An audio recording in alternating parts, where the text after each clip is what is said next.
Amazing. Just double checking, I haven't gotten a confirmation.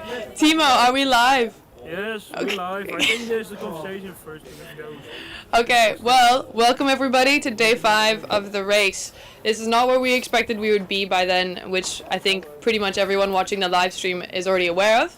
To introduce myself, I'm Juliet Evers. I'm the marketing manager for Top Dutch Solar Racing, and I have the lovely honor of being in charge of the flow of information that we do from internal to external. So, welcome to day 5. This might be our most important live stream yet because things have really turned around for us. And it takes a lot of patience and resilience for us to be here today to really make sure that you guys are all well entertained. I have people behind the camera trying to break my character. If you watched the live stream yesterday, then you would have seen this is not a new thing at all. I really implore you to watch yesterday's one. There's a very funny moment, I think around the 9-minute mark. But anyway, today we started in Glendumbo, that is in South Australia. So when you go past the border, the next control stop is Cooper Pedy, then it's Glendumbo, then Port Augusta, and then bam, there we are on the finish line. So we were on our last leg. We really expected we could be complete today, being across the finish line and in the Three Rivers Fountain in Adelaide, having a good drink and celebrating with our peers, but life had different plans for us. But today was quite detrimental and important to our progress, and someone really got to get a really good perspective on it, and that is our amazing driver, Dan Brugger. We got some applause behind camera. But this is Dan Brugger. Dan Brugger, you got to drive the car today around the time that kind of everything hit the fan. How's it being a driver? Ignoring what happened today, how was it for you as full? Well, it's fun to drive the car. It's a bit shit how it went, but I think in general it's really fun. Yeah. We've got power tools now behind us. I think everybody who knows kind of what happened today knows that it went a bit shit. Yeah. But you're also not too foreign to when driving goes a bit shit, because you do Car rally. It's like my hobby, so I crash every now and then. So. Yeah. If you guys want to take a look at it, there's, I think, vlog number 3 that we have up on YouTube has some amazing clips of you actually flipping. Yeah. So that's not new for you. No, that's true. I don't flip the solar car, luckily, so it can be worse. You almost flipped it. No, that's no. No. You I spin. I didn't flip. So, yeah. But you're great for pushing the limits, and we get to learn a lot about the car. Yeah. Like today, we learned a lot about the car. What did you learn about this whole process? That's a hard question. I learned everything about the car basically. How far you can push it, but also breaking down. How to handle it breaking down. Yeah. Yeah, you're also one of our engineers as well, so you also are a crucial component to the building of the car. So at least if it breaks down and you need to fix it, at least you know exactly what to do. Yeah, only on mechanical part. Electronics, I don't know shit about. My part in the team was structural engineer. Mechanical wise, I know a lot. I helped here and there, but most of it was structural, so the body of the car. But also today, you were driving in the driver's seat, and this was actually the very first time that our car got to drive. I'm getting a little fixed up. First time our car drove in really bad weather. Yeah. How was that? It's not new for us because we had some testing time in the Netherlands with a lot of rain. But for Australia it was new, so it was a bit getting used to it. The rain kind of.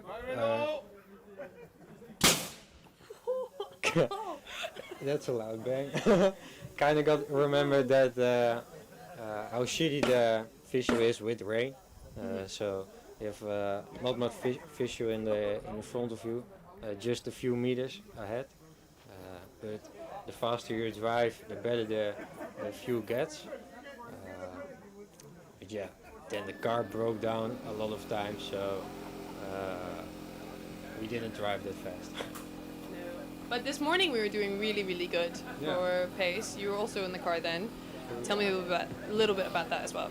Yeah, we started the morning off with a margin time slot to finish at the end of the day.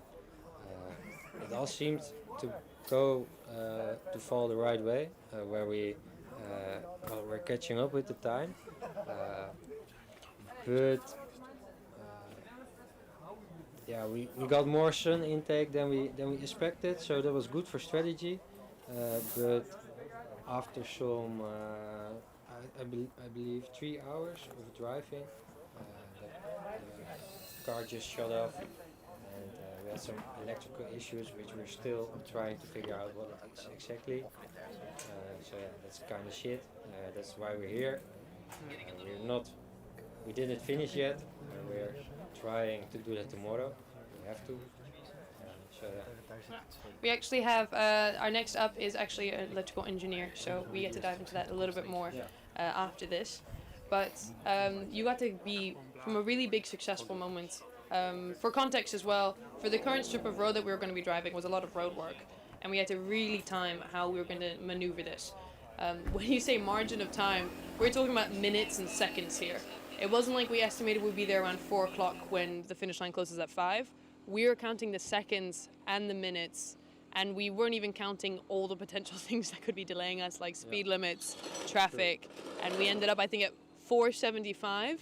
So we hit a buffer of 3 minutes. Yeah. So, but it was going really well this morning. Yeah, it was. It was going really well. We had two, how do you say it? Roadworks.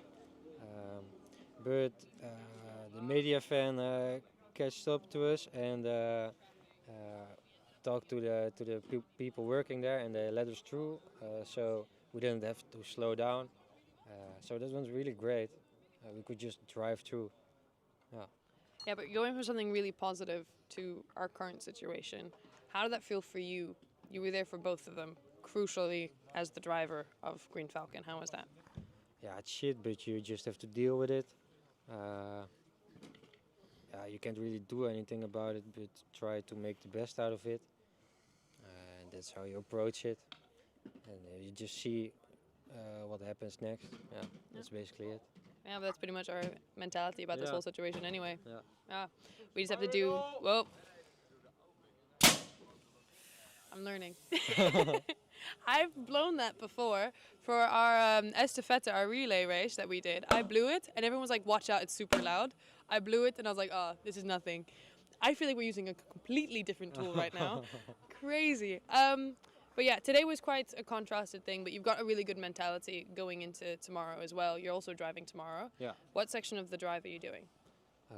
The idea is that I just do the first stint, basically finish my stint. So we drive back to where we stopped today and get to the control stop, which is like basically where we are now. So it's a bit of back and forth, and it's about half an hour drive. So it's not that much, but it's the best driver division we can have now. So yeah. Well, I'm looking forward to it. You deserve to finish that stint. It Yeah. took you a lot of work from you and everyone, so we have to finish that at least, finish that chapter. Well, thank you so much, Dan. I won't keep you up too much longer because you have to sleep. So good night. You can say good night to the viewers. Good night. Dan's gonna go to bed. But thank you so much, Dan. I'll see you tomorrow morning. But yes, so we have a stint we need to finish. And the way that this competition works is they are control stops. These are kind of like your milestones you have to reach. And along your journey, if you stop anywhere within the... I understand that some people who are watching this live stream might not know all the really crucial information that you need to add context to the information that I'm giving you. So I'm going to quickly go through some of the facts so you can really understand the crucial things that we're going to be talking about in this live stream and what we've already talked about. You can only compete between 8 a.m. and 5 p.m. You've also seen in some of our past content that we actually can also continue driving until after 5, but they come with a penalty. Until 5:10, you only get the 1-for-1 ratio of a penalty. For every 1 minute that you're late, you get held back 1 minute the following day. After the 5:10, each 1 minute results in a 2-minute delay. So that's also crucial to know as well as we embark on tomorrow. There might be a chance we take up on that opportunity. Then, when you're driving and if you are stopped somewhere and you cannot continue any further, you mark the road. You mark this with a really classical pink spray paint. And this is a really crucial thing. You can see that in a lot of media platforms from the different teams. This is a really key moment. So a lot of the teams who really push it to the very last second where this line is drawn is really important. Because the very following day at 8 a.m., you return your car back to this very point and start 8 a.m. sharp. So that's exactly what we're going to have to do tomorrow. So we stopped along the road as far as we could possibly take a green Falcon.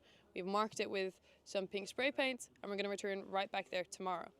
But a part of that crucial detail is those milestones I mentioned, those control stops. And those are really crucial to the game. I personally think they're one of the most overlooked features of the entire competition because this can really be make or break. This is where your car has to be stopped for 30 minutes and it has to be angled in the direction of the sun.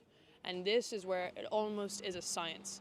If you don't angle it correctly, you could really miss out on really important energy for your race and also just frankly waste your time. A part of this, only one person can touch the car, and that is the driver. If anyone touches the car, your 30 minutes restart. So imagine if you do this on the very last few seconds of your 30 minutes. There it goes, you have to do the whole thing straight away again. So it can be really, really difficult. A part of this as well, if you've seen on other social media platforms, is the weather and everything else that could possibly get in the way. Tough luck, you got to deal with it. There's no touching the car. We have these things that we do with our entire team called human windshields. So that, for example, if you've got your deck open and there's very strong winds, your deck can act like a sail. And this can really, really risk the structure of your car. Perhaps it topples over, perhaps it completely spins and moves. Who knows? There's a world of opportunity there and it can all go wrong in a matter of seconds. So we line the team up to obstruct the wind gusts. So there's a lot of details that come into this. And I'm lucky enough to not have to do any of this. This is not a part of my role and my responsibility, but I'm going to introduce you guys to someone who does. So I'd like to bring on Egbert. Yay, welcome Egbert! Woo! Hello. Yay! So Egbert, you are part of logistics and you manage these control stops. I believe they're really important, but I'm also not the one that has to manage them. I show up with a media van, I throw out 2 photographers and a videographer, and I just have to park in a designated parking area until the time is done. Why is it really that important? Well, control stops can take a lot of time, but they don't need to take a lot of time. And like you mentioned before, it's really important to have the car in a good position in which you can charge the best you can. Yeah. How are we so far when it comes to these kind of details? Are we good at control stops? At the start, everything wasn't perfect yet, but over the control stops, especially the last ones, have been going like near perfect. So I think we have been improving quite a bit. What do you do at these control stops? Like, what does Egbert do at these control stops? I guide the car, that's why I wear the pink vest. And that basically means that you, from the start where the car enters, guide it to its position. So you run as fast as possible because you have control stops with like speed limits of 25 kilometers an hour or 10 kilometers an hour. And you guide the car over the bumps, through whatever corners, like whatever you encounter. And then put it in its final spot, which is like at a certain angle on the ground and with your deck opened at a certain angle. Yeah. You are like running. It's insane. How is that? Like, is it stressful? It can be quite stressful, but we have like a whole team of 4 people and people who guide the solar car before me, so I can be in a position where I can start running on time to get the car as fast as possible to the box where we take it slower. No, I've seen it. And actually, funnily enough, we have your kind of counterpart. Steven is behind the camera. I won't bring him on the camera. He's a bit camera shy. But he does the running the other way. So he takes the car out of the control stop and you take it in. Oh. But I think it's really interesting because you guys are both like running for your lives. Does it feel like you're really like, does it feel like the whole race is on your shoulders when you do it? Well, no. Yeah, a bit. You just try to run as fast as you can because you don't want to slow the car down. That would be a waste of time. Have you ever tripped? No, not yet. Oh, let's not jinx it. Let's not jinx it. Okay, well that's amazing. But with these control stops, really, how important is it for the overall aspect of the race? Do you think they're really important, or are they just some random stop that we have to do? Well, it's a mandatory half an hour that you need to have your car like stationary and in which you can also charge. So it is really important to have your car angled correctly to get all that solar power in when you can. Yeah. Especially because now the weather's kind of going to shit, Yeah. right? Yeah. Yeah. And since you're already there, and if there's a possibility to charge, you want to make most of it. Yeah. Yeah. So actually, with our situation, is we're above the control stop, so we're not yet reached it. So you spent actually most of the day today at the control stop. So you're in the scout car. This goes way ahead of our convoy, making sure that every important detail that we could potentially miss, we know well in advance. And you guys also prep the control stop. So you guys spent the entire day chilling at the control stop while we were kind of panicking, trying to figure out what to do with the car. So you've been there for a while. I feel like you should know it. I got lectured by someone and they knew the entire map off the back of their hands and could tell me the angle of the turns. So, what should we watch out for tomorrow? Is there anything that we should be concerned about for Port Augusta control stop? Well, it's a control stop with one of the most driving for the solar car, and you actually get the choice at the entrance which entrance you want to take, because you can go like against traffic for this one to avoid a bigger speed bump.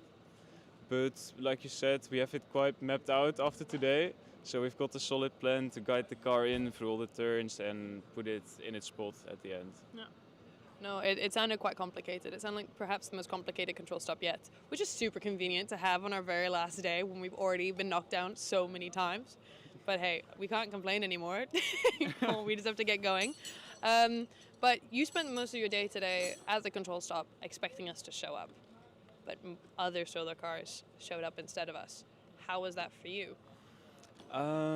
Yeah, to be fair, it was a bit disappointing, of course, today and how things went, but you can't really do much about it, and we tried to prepare it as best as possible. We also got to talk to some of the other scout teams, which was kind of fun. And yeah, you just have to wait there. Yeah. Yeah. Was it a little bit sad seeing all the other solar cars come in? Yeah, well, mostly sad that our car wasn't coming in yet, but like I said, there's not much you can do at that point, so yeah. Well, you've got a really good mentality as well. I already know this because we talk about this in depthly behind camera, but similar to Dan Brugger, I think we're all of the perspective that shit things happen, but as much as we get knocked down, we get back up. So thank you very much. I'm excited to see Port Augusta control stop, Yes. your second home. But is there anything else you'd like to add? No, that's all. Easy as then. Well, thank you so much, Egbert. And I'll see you after this live stream then. Yes. Yes. Bye. Bye. Next, I'm supposed to be having Mo, and he hasn't shown up yet. Could someone grab me Mo?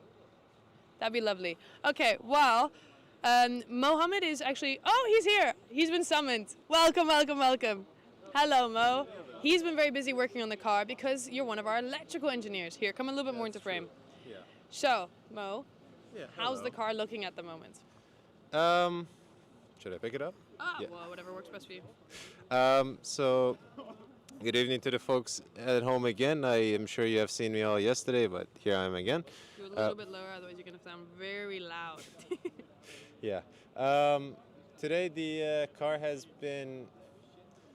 Well, let's say that there were some slight problems that we faced on the road. Of course, with this kind of project, nothing is up to expectations, and sometimes you just have problems that you can face. Mm-hmm. What basically happened was, from our perspective in the support vehicle, was that we heard that there were some problems with the car just turning off. So the first time we just stopped. And we thought what happened was that one of the cables was just in a bit of a puddle of water because it had rained the night before. So we just isolated it and got the car on the way again. The problem continued again, so we had to make do because of safety regulations and make a very hasty pit in the middle of the outback. Yeah. That was an experience, knocking all the wood and everything off of the road. And we thought we fixed it again, and we continued on again, and then same problem subsisted.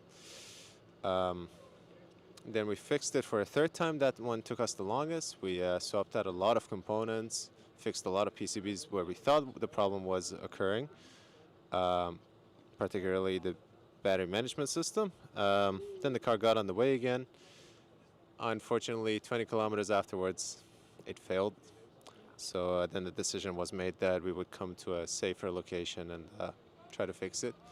And we think, I don't want to jinx it, but might have found the culprit. But Hope so. yeah. Could I steal the mic back Yes, for you? of course. All right. Well, thank you so much for doing a really good summary of what happened today. Because yeah, it does seem to be mainly a electrical issue for today. But I was wondering, with this whole process, it took actually a few hours for us to figure this out, and it is quite stressful. In electrical engineering, I'm no electrical engineer, but from my understanding, it's this really intricate system that when you have a problem, it's really hard to know where it is. You have to really do a process of deduction. Yeah. So how was it when this issue originally arose? How confident were you that it could have been that wire in the puddle, or did you know you would likely have to go through this process of deduction? Well, there is a. Sorry, it's with the hand holding. If you want, you can hold it yourself if that's more comfortable. But No, this is also fine. Yeah. Great, okay. Yeah. Your role is the interviewer. Well, there's always that on. I would say it's 50-50. So there is a level of certainty that you have. Okay, there are 3 places that I should definitely take a look into, and then there's that one expected cable in the puddle of water that you're like, oh, I was not expecting that. Hopefully, it's always the first case. So you look at to the problem, then you see, oh, this was the case, and then you fix it, and then the car goes on the way, and you're like, another day, another sleigh, but. I'm happy everybody's starting to say that. I think as the marketing person, I got really hooked into the another day, another sleigh. But I've been hearing it a lot, especially today. I think it's what's carrying us through. I think the brain rot is carrying us through. Yeah, pretty much, yeah. Anyway, so you slayed. We hoped, yeah. Unfortunately, it didn't turn out the first time, but I hope we are slaying now, right in at Port Augusta. But yeah, there's always like that automated response of, here are the most likely fail points because this behavior is showing, and I'm going to take a look into that, and sometimes it turns out to be correct and sometimes not. Yeah. I would also say that there is a slight chance that we overlooked things because we were so focused on some of the most occurring fail points that we neglected, or rather I neglected, to take a look into like what could have been just wear and tear on one of the cables, because that cable admittedly has been with us for the 3,000 to 4,000 kilometers that we have gone with this car. Yeah, that car's gone through a lot, and that cable seems to have gone through a lot of it. But yeah, we're still in the unknown. We keep going through different phases of diagnoses, testing, and then finding out that it's not actually the culprit. Yeah. So there is still a chance we might not have it sorted yet, and there might be something else. Yeah. But you guys are racing against the clock, which is quite stressful. How's that going? How do you feel about the optimism and the chances? Well, I would say it's just a matter of pushing through and trying to find the best approach to find the problem and fix it. We do put the car and all the electrical systems now through like a lot of testing, scrutineer almost every part, all the PCBs, all the cables, everything to make sure that we solve the problem. Yeah. So. No, but you guys are doing great, and it's amazing to see your resilience and also your commitment to it. Because as much as we are really determined to keep fighting, and we will keep fighting, you can definitely see for our technical crew and also our non-technical, our mood has dropped. We can try, dodge the topic as much as possible and pretend like it's not an issue or it's not a concern or it doesn't affect us, but it really, really does. And it's quite beautiful to see how connected we are with a car. We've got like almost 50 people who are deeply, deeply invested on a car. So that's amazing, and you guys are going to do amazing. And we really have the full trust in you guys, and it's beautiful to see how much you guys deeply care about this, because we deeply care about it too. Yeah. But no, you're amazing. This is great, and we're going to figure this out, and we're going to keep fighting. Yeah. Stay tuned, folks. Yeah, stay tuned. We're going to have good news eventually. We're still at the hypotheses stage of it, but we'll have a conclusion. Yeah. We'll have a conclusion. Yeah. Great. We'll do our best. We'll always do our best. Yeah. We'll always keep fighting, keep pushing. We're driven to get there. Together. Yeah. Okay, well, thank you so much, Mel. All good. I won't keep you any longer. Sorry, my brain glitched. Oh, no worries. But you got work to do. I'm looking at the car right now, and she's looking sexy as ever. but you got to go fix her. Will do. All right, you go get him. Thank you so much. Okay, well, you guys got to see 3 really important perspectives for our last 24 hours. And these perspectives are still incredibly crucial for the next few steps ahead of us. But so is every single other person of this team. And it's amazing having such a good, integrated team together. We're still optimistic, we're still driven. We're bummed out, I'll give you that, but we're still ready to fight. We've missed out on pretty much every single one of our past goals, but our new goal now is to finish this race together, safe, and hopefully with a beer in our hands quite soon. We want to say congratulations to all the teams that passed the finish line today. We see you, we applaud you, and we are incredibly happy for you. It's amazing seeing all of our peers really achieve such an amazing feat. And a big congratulations to Brunel and Twente taking first and second place, bringing 2 trophies back home. So that's amazing. We can't wait to see those bad boys in the Netherlands. And also a very, very big congratulations to Anoptis coming in third. An amazing accomplishment as always. Believe us, right now, we are incredibly envious of all 3 of you and every single person that's crossed that line, but we are incredibly proud of you and know you guys have deserved it and earned it. You guys worked your ass off. As you've heard already from the 3 other perspectives, we're working our ass off constantly, and this is not something that's unique to our team. This you can see in every single team out on the grid, regardless of their class, whether it's Challenger, Cruiser, or Explorer. I always get it mixed up as to whether it's Explorer or Adventurer. But it's amazing seeing all the drive and commitment. You guys are probably all in the Belgian beer cafe getting drunk. So congratulations. I hope you guys can have a beer for us. But we'll be there tomorrow night, ready to celebrate with you all. We finally would have done it. But thank you to everybody who supported us. We really hope to get it all done and dusted tomorrow. Please keep an eye on our socials and our platforms to find out. We'll be updating with a daily recap quite soon. We're catching up with our daily recaps. If you're a bit unknown, we also had to face a different burden yesterday where our truck almost died on us in the middle of the outback, and that would have been terrible because all of our logistical goods are in there and also some of our technical goods. So if that were to break down, bye-bye camp and a good warm meal and a good sleep, and that basically is bye-bye race. Well, not bye-bye race. We would just have to slow down. We'd get a pretty big hit, but we're going to keep going. We would sleep in the car and we would not eat or eat 2-minute noodles. Or we always find a way, we always push through. So don't stress about that. But part of that meant that the media car had to go back. So that's why we have a day of a bit short of media, and also we have a bit of delay on our daily recaps. Please give us a bit of patience. As much as we have delays like today with the car, we have them unfortunately quite often. We have very bad luck. But thank you guys so much for tuning into this live stream. We hope to have better news for you soon. Keep an eye out, and I'll see you guys tomorrow at the next live stream.